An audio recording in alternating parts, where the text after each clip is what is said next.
नमस्कार, मैं हूं गजानन वर्मा। कक्षा 11 के लिए विषय अनिवार्य हिंदी पुस्तक आरोह है।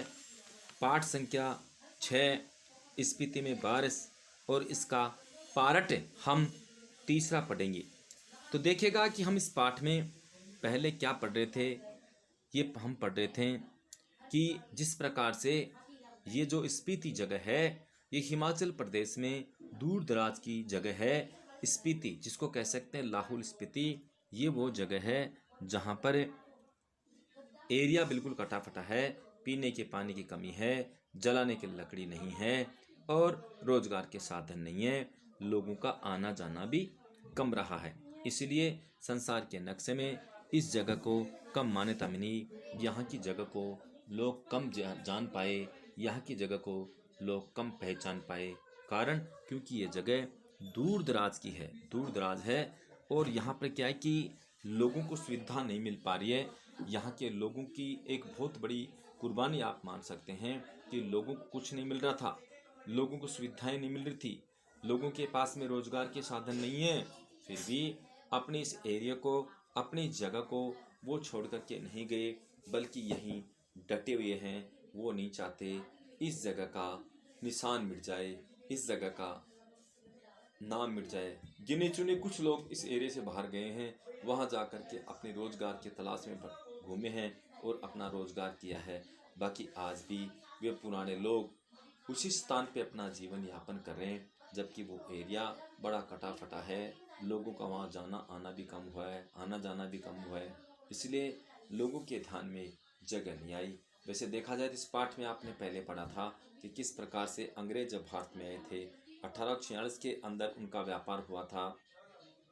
यूँ कह सकते हैं कि तिब्बत से, वहाँ पर क्या है कि तिब्बत से ऊन वगैरह उनको चाहिए थी अंग्रेज़ों को, तो इसी रास्ते से उन्होंने जाना स्वीकार किया और इधर से गए थे। क्योंकि वहाँ का जो राजा था जम्मू कश्मीर का गुलाब सिंह, उन्होंने अंग्रेज़ों को कह दिया कि इस रास्ते से आप तिब्बत जा सकते हैं और तिब्बत से उन्होंने ये ऊन वगैरह प्राप्त की। देखिएगा यहाँ लोगों का आना जाना कम रहा है, लोगों का संपर्क कम रहा है।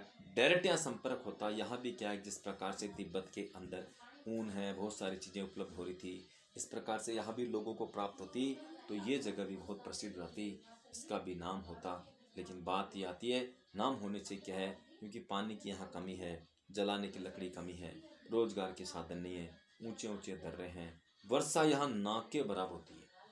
हिमाचल प्रदेश में वैसे हिमाचल प्रदेश जो कि हिमालय के पास वाली जगह है, यहाँ तो वर्षा बहुत होनी चाहिए, पहाड़ी क्षेत्र से टकरा कर हो जाए, लेकिन ये वो जगह है, पता नहीं है किस तरह से ये जगह बच गई कि यहाँ वर्षा ना के बराबर होती है। चलो बाकी तो कोई बात नहीं, ठंड पड़ी है, जलाने की लकड़ी नहीं है, लेकिन यहाँ वर्षा ना के बराबर ही होती है। वर्षा जिस हिसाब से पहाड़ी क्षेत्रों में होती है उसके अनुसार यहाँ वर्षा ना के बराबरी होती है। तो देखिएगा आज हम इसमें अब आगे पढ़ रहे हैं, इस पाठ को देख रहे हैं कि 1873 में स्पीति रेगुलेशन पास हुआ, जिसके तहत लाहौल और स्पीति को विशेष दर्जा दिया गया। 1873 के अंदर ब्रिटिश भारत के अन्य कानून यहाँ लागू नहीं होते थे, ब्रिटिश भारत के अन्य कानून यहाँ लागू नहीं होते थे। रेगुलेशन के अधीन प्रशासन के अधिकार नोनों को दिए गए, जिनमें मालगुजारी एक करना और छोटे छोटे फौजदारी के मुकदमों का फैसला करना भी शामिल था। उसके ऊपर के मामले व कमिश्नर के पास भेज देता था। उन दिनों लाहौल स्पीति का वृत्तांत कांगड़ा जिले के अंतर्गत कुल्लू तहसील में मिलता है, अर्थात जो भी वर्णन मिलता था कांगड़ा कुल्लू के अंदर इनका मिलता था। और यहाँ का जो व्यवस्था थी उन पर ज़्यादा अधिकार अंग्रेजों का और भारतीयों का नहीं था, बल्कि यहाँ नोनो बना रखा था, वो इनके काम को देखता था। ज़्यादा जो बड़ा काम होता था और ज़्यादा बड़ा जो काम होता था वो क्या कि कमिश्नर के हाथ में सौंप दिया जाता था। स्वराज्य के बाद 1960 में लाहौल स्पीति पंजाब राज्य के अंतर्गत एक अलग जिला बना दिया गया। 1960 के अंदर क्या किया गया, ये पंजाब में पड़ता था और एक अलग जिला बना दिया गया जिसका केंद्र केलंग में है। 1966 में जब हिमाचल प्रदेश राज्य बना। देखिएगा ये पंजाब में ही था। 1966 में जब हिमाचल प्रदेश राज्य बना तो लाहौल स्पीति उसका उत्तरी छोर का जिला हो गया। यह देश का सबसे अधिक दुर्गम क्षेत्र है।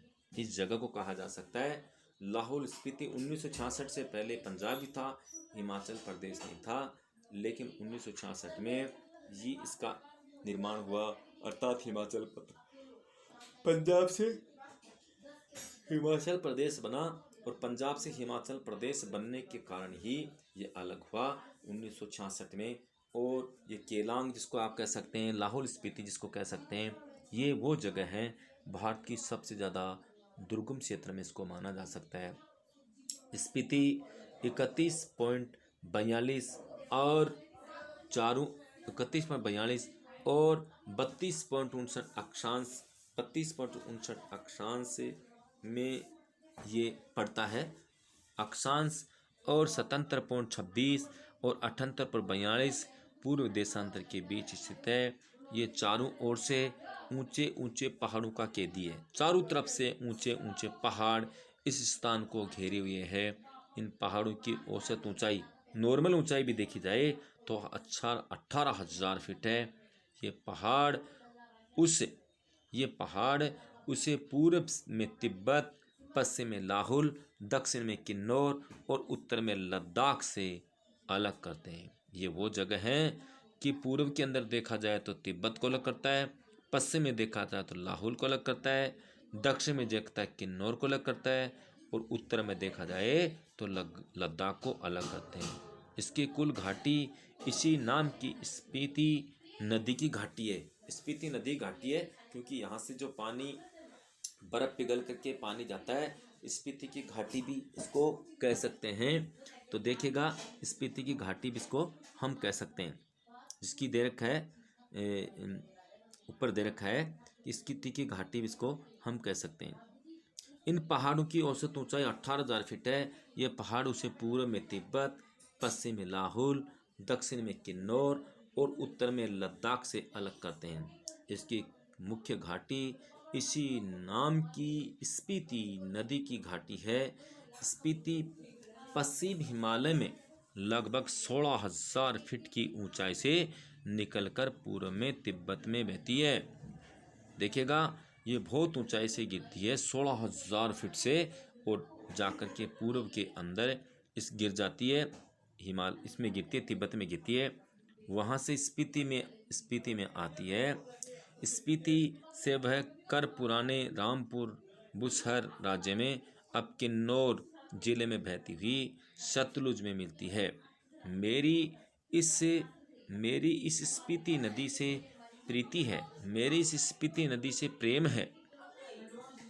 स्पीति में मैं सिर्फ इसी नदी को पहचानता हूँ। सुनता हूँ कि कोई पारा नदी भी है, कोई नदी का नाम पारा है, फिर घाटी है। स्पीति के अलावा पिनकी घाटी प्रसिद्ध है और मान भाई से इसका किस्सा सुना है। अत्यंत बीहड़ और वीरान है। बीहड़ का मतलब चारों तरफ पेड़ पौधे झाड़ झंकार, वीरान जगह है जहाँ पर लोगों का आना जाना ना के बराबर होता है। ये वो वीरान जगह है जहाँ पर लोगों का आना जाना ना के बराबर होता है। बहुत ही कम लोग यहाँ जा पाते हैं। इनमें से शायद स्पीति की घाटी ही आबाद है। जैसी वह आबाद है वह आप देख ही रहे हैं। प्रति वर्ग मील 4 से भी कम लोग बसते हैं। अरे भाई, वीरान के बारे में जब चर्चा होती है, वीरान के बारे में जब पता चलता है तो आप देख रहे हैं कि 1 वर्ग किलोमीटर में 4 से भी कम लोग रहते हैं, अर्थात इतने बड़े एरिया में मात्र 4 लोग। तो इससे जाहिर होता है, इससे पता लगता है कि इतनी बड़ी जगह में कम लोग रह रहे हैं, अर्थात वहाँ जनसंख्या न्यून है, जनसंख्या ना के बराबर है। इतनी बड़ी लंबी चौड़ी जगह में मात्र 4 आदमी रहते हैं, तो आप अंदाज लगा सकते हैं कि किस प्रकार से ये जगह जनशून्य है। यहाँ पर पेड़ पौधे जो भी हैं जनशून्य हैं। इसका मतलब यहाँ लोगों का आना जाना कम है। लोग इस स्थान पर बहुत ही कम हैं। ऐसी स्थिति में इन जगहों का विकास अन्य जिलों की अपेक्षा, अन्य स्थानों की अपेक्षा कम हुआ है। और जिन स्थानों पर लोगों का ध्यान नहीं जाता है, जिन स्थानों पर लोगों का ध्यान नहीं गया है, उन स्थानों की स्थिति वैसी होती है जैसे इस पाठ में हम पढ़ रहे हैं। तो देखिएगा, जिसके बारे में पढ़ रहे थे, अचरज यह नहीं कि इतने कम लोग क्यों हैं, अचरज यह है कि इतने लोग भी कैसे बसे हुए हैं। अरे भाई, 1 वर्ग किलोमीटर के अंदर मात्र 4 लोग से भी कम यहाँ रह रहे हैं, तो इसमें अचंभा करने की बात ये नहीं है। अरे भाई, इस बात से अचंभा नहीं किया जा सकता कि इतनी लंबी चौड़ी जगह में मात्र 4 लाख लोग ही क्यों हैं।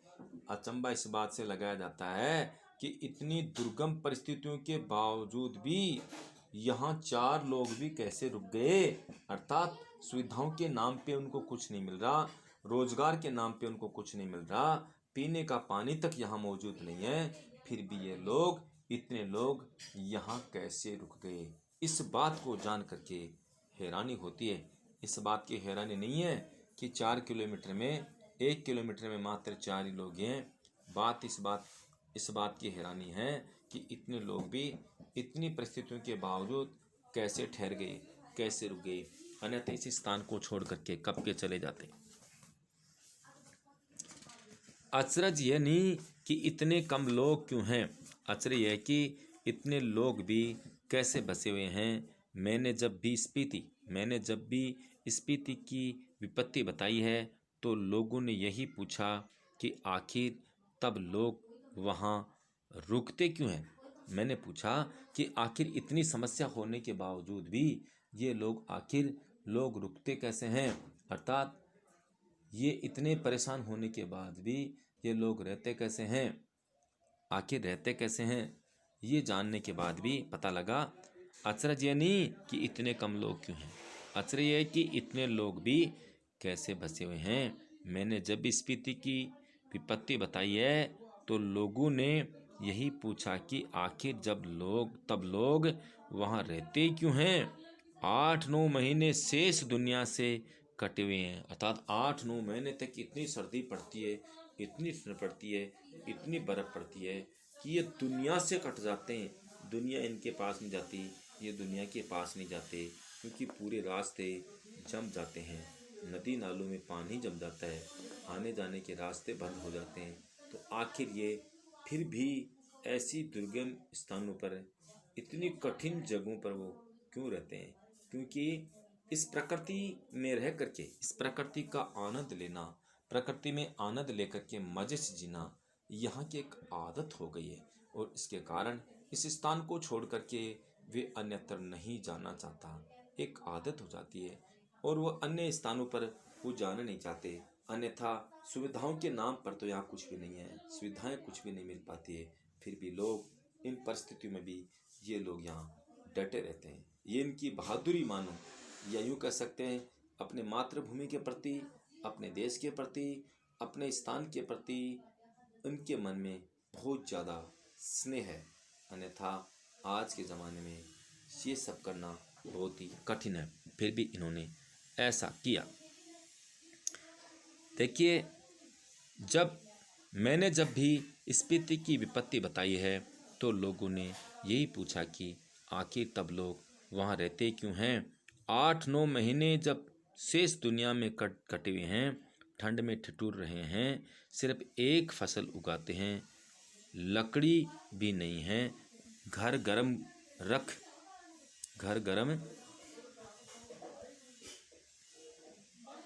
सके। अर्थात घर को गर्म रखने के लिए इनके पास में लकड़ी भी नहीं है कि किस प्रकार से घर को गर्म किया जा सके। घर को गर्म करने के लिए लकड़ी की आवश्यकता पड़ती है, लेकिन वो घर को गर्म करने के लिए लकड़ी भी नहीं है, फिर भी ये लोग कैसे रहते हैं। वृत्ति नहीं है, फिर क्यों रहते हैं। क्या अपने धर्म की रक्षा के लिए रहते हैं, अपनी जन्मभूमि के महत्व के कारण रहते हैं, या इस मजबूती से रहते हैं कि कहीं और जा नहीं सकते। या तो मजबूरी के कारण रह रहे हैं कि हम कहीं जा नहीं सकते, मातृभूमि प्रेम के कारण नहीं जा सकते, लेकिन ये सारी बात जानने से एक जाहिर हो रहा है आखिर वह इस एरिया को छोड़ करके, इस स्थान को छोड़ करके क्यों नहीं जा पाते हैं, क्यों नहीं जाते हैं। तो अंत में पता लगता है वह अपनी मातृभूमि को छोड़ करके नहीं जाना चाहता है। मातृभूमि अपनी ओर उनको खींच लेती है, मातृभूमि अपने और उनको बुला लेती है। इस कारण से वे लोग अपने काम की बातें इनको नहीं दे पाते हैं। देखिएगा, अभी इसमें पढ़ रहे थे हम कि किस कारण से ये लोग मजबूती से रह रहे हैं। कहाँ जाएं, या फिर और बातों के साथ साथ ये सब कारण है मैं नहीं जानता। मैं तो इतना ही देखता हूँ कि यहाँ रह रहे हैं, इसलिए रह रहे हैं, और कोई तर्क नहीं। बस यहाँ रह रहे हैं, बस इतना ही तर्क, कोई तर्क नहीं है। तर्क से हम किसी चीज़ को भले सिद्ध कर सकें, स्पीति में रहने को नहीं सिद्ध कर सकते। लेकिन तर्क का इतना मोह क्यों? ज़्यादा करके संसार और निर्वाण अंतर क्यों है, तर्क के परे है। स्पीति नदी के साथ साथ मेरा थोड़ा परिचय स्पीति के पहाड़ों का भी है। अरे भाई, स्पीति के बारे में, गांव के बारे में, स्पीति की नदी के बारे में है, लेकिन मेरा थोड़ा परिचय यहाँ के पहाड़ों के बारे में है। दिखने में ये जगह बहुत ही सुंदर लगती है, ऐसी कोई बात नहीं है। बस फ़र्क इतना ही है कि पानी की, लकड़ियों की यहाँ कमी है, रोज़गार की कमी है। दिखने में ये जगह बहुत ही सुंदर दिखती है, ये एक तरह से दिखने में बड़ी आनंददायी होती है। स्पीति के पहाड़ लाहौर से ज़्यादा ऊंचे हैं, नंगे और भव्य हैं। अब देखिए, विचारने बिंदु है कि इतने ऊंचे होने के पश्चात भी ये पहाड़ नंगे हैं, इन पे पेड़ पौधे नहीं हैं। पेड़ पौधे क्या है कि जिन पहाड़ों की ऊंचाई कम होती है वहीं पेड़ पौधे मिलते हैं। जिन पहाड़ों की ऊंचाई अगर ज़्यादा हो जाती है तो उन पहाड़ों पर ऊंचाई पर चोटियों पर पेड़ पौधे नहीं मिलते, क्योंकि ठंड के कारण, ठिठुरन के कारण वो गिर जाते हैं। तो ऐसी स्थिति में यहाँ इस तरह की व्यवस्था मिलना बड़ा मुश्किल है। देखिएगा, लेकिन तर्क का इतना मोह क्यों? ज़्यादा करके संसार निर्वाण अंतर व तर्क के परे हैं। स्पीति नदी के साथ साथ मेरा थोड़ा परिचय स्पीति के पहाड़ों का भी है। स्पीति के पहाड़ लाहौर से ज़्यादा ऊंचे हैं, नंगे और भव्य हैं। भव्य का मतलब सुंदर।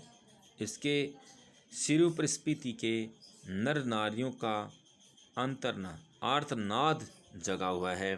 शिव का एहसास नहीं, हिम का आर्तनाद है, ठिठुरन है, गलन है, व्यथा है। देखिए, यहाँ ठिठुरन, व्यथा है, दुख भी है, ठिठुरन है, गलन का मतलब बर्फ पिघलती रहती है। अरे भाई, इतनी समस्या होने के बाद भी यहाँ लोग डटे हुए हैं, लोग यहाँ रुके हुए हैं। ये देखिए कितने विचारने बिंदु हों, फिर भी यहाँ लोग डटे हैं। देखिएगा, व्यथा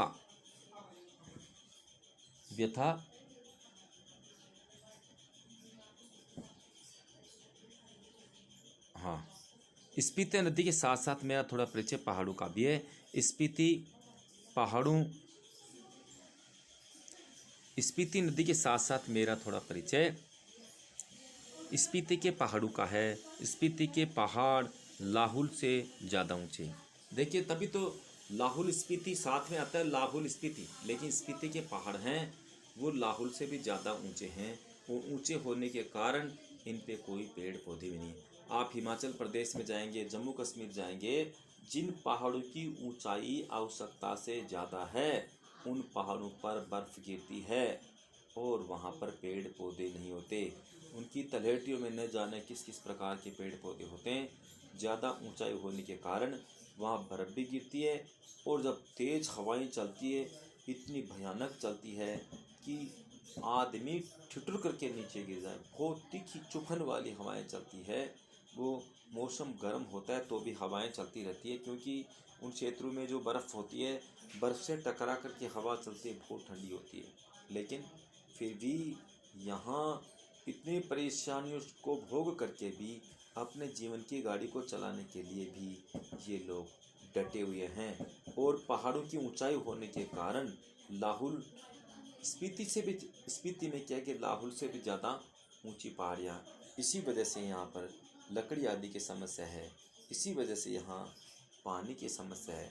और तीसरा सबसे महत्वपूर्ण पॉइंट इसमें दे रखा है, अरे जब वर्षा ही यहाँ ना के बराबर होती है, वर्षा बहुत ही कम होती है, और जब वर्षा ठीक होगी तो ऐसी स्थिति में यहाँ की अवस्था ठीक हो सकती है। किंतु यहाँ वर्षा ना के बराबर होती है, इसलिए पेड़ पौधे भी कम हैं, पीने के लिए पानी नहीं है। असुविधाओं के बावजूद भी ये लोग अपना जीवन यापन करते हैं। Thank you. ओके बाय, बाकी कल।